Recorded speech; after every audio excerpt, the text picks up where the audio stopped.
what is the starting point for, you know, for your plays? Because I feel like the music is always very present, the design is always very present, the text is always very, you know, like everything seems like so present.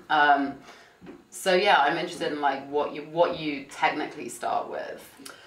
I just start with like a concept that seems really masochistic. Yeah. And then what do you mean masochistic? Like, you know, just something that seems like it's gonna fail. Like something that seems set up from the beginning to fail. Yeah.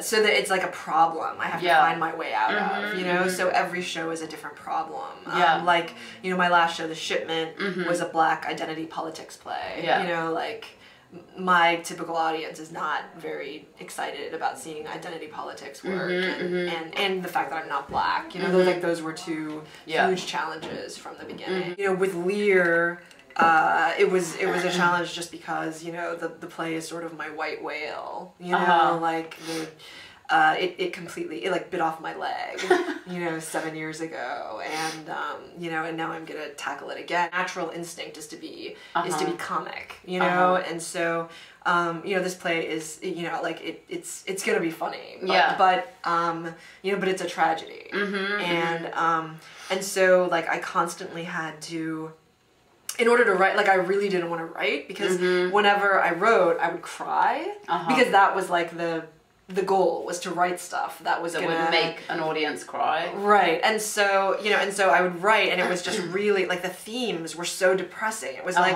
you know, aging, death, loss, like guilt, you know, like horrible things that I'm actually sort of, you know, you know, I've you know, that are actually like, you know, present in my own life, you know, so it was just like going into my most horrible place to write. We cast the show before I wrote the first script, so there was a workshop last spring, and and we did a workshop, and that workshop was my experiment with making happy theater, like enjoying, you know, you mean during the process? Because I've always wondered, like, what would it be like if I actually enjoyed, if it wasn't torture to make a show, you know? And so with that show, I was just kind of like, you know, I would like talk to the cast, and we have these really fun conversations, and I'd go home and write stuff, and I'd bring it in, and everybody would be like, great, and like we would, you know, and then I would like work on it some more, and we just, it was like very non-torturous and very fun, and I was just like, whatever idea I had, I would just kind of like run with it, and it was great, and I really enjoyed the process. And then, you know, we did the show, and I watched the DVD afterwards, and I watched it, and I was like, I don't know who made that show. Like, what was it about it that felt like it wasn't yours? I don't know. I don't know. It just like wasn't my show, you know. And I was really kind of traumatized. So then I did a second workshop, and you know, the second workshop was sort of moving in.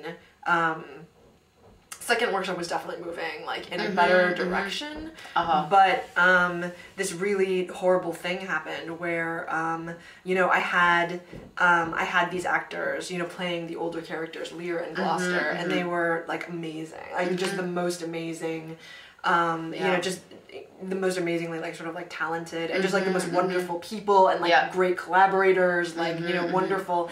And after we did the workshop, I was like, you know, you know, this thought came into my head of like, it's just, I just want the play to be about the kids, you know, and I don't want Lear and Gloucester in it, you know. So then I started over with just the kids, and you know, I knew that I probably wouldn't have time, just knowing how challenging this show is to write, like I knew I wouldn't have time during rehearsals to write the whole thing. So during our break between the workshop and the start of these rehearsals, like I actually sort of wrote a script, you know, about these kids in the palace, and they've just, you know, abandoned and thrown out their fathers, and their fathers are wandering around in the storm, and you know, they don't know if they're alive or dead, and you know, it's just like they're really, it's about how the different ways they try to deal with it. So what was it about the kids' experience that you wanted to, that drew you through it? I think, you know, it was like the thing that bothered me was like everything that I wrote for the fathers felt fake. You know, and I think it's because I was so personally inhabiting the kids' role, and I have no idea. You know, there's certain things that you just can't know when you're 35. You know, like I just, I mean, you know, like, you know, obviously, like, for me with this show, it just didn't feel right, you know, and the kinds of, and because it was Lear and the sorts of, you know, directions that it needed to go, it just didn't feel, I don't know how to describe it other than it felt like fake or like inauthentic or something like that, you know, like a posturing, you know, and so, you know, so that's why. But like whenever I wrote from the kid's perspective, like there was just so much identification. You know, and with Lear, it's like the thing about Lear is Lear as a character. If he's in the room, like as a writer, like I just want to give him I mean, it's weird. He's like a magnet. He's like a magnet. You know, so everything was about him, and you know, I just kept wanting to give everything to him, and then you know, like once. You know, like once the fathers were gone, like I had no choice but to write for the kids, and that was the thing that was actually harder for me. Like writing for Lear and Gloucester was much easier.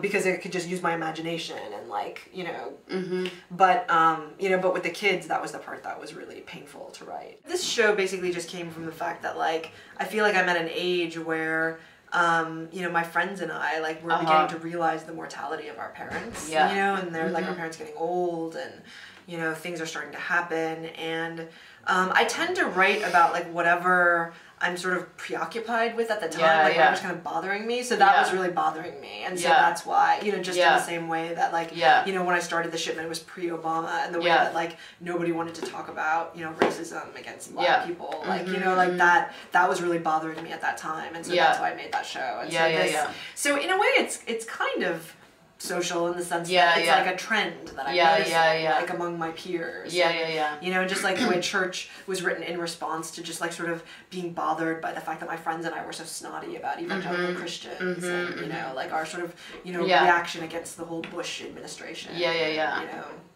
You know, I basically told my designers at a production meeting, like, you know, we've set up the design so that if need be, like I told them, you know, you need to have enough stuff going on so that like if need be, during tech, we can create a show entirely from scratch just through like the design elements.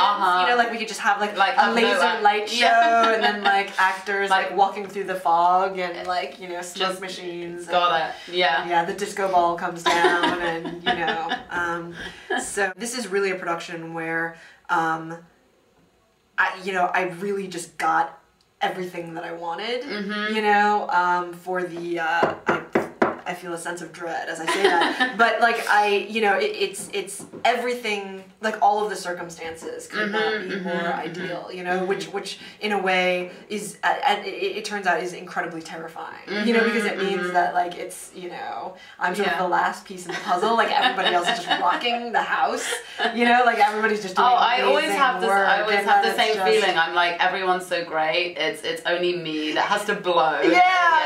Exactly. I've never had design like this before. I mean, it's basically like, you know, for the first time. I mean, this is definitely, I've never had any design remotely like this, and basically like I had my 10-year-old come out and direct the design. So this is like, you know, if when I was 10 years old, like somebody told me like you can be a director and you can like have whatever you want. What do you want? This is what I would have wanted. So this is like the fantasy Shakespeare production. This is definitely I'm really excited.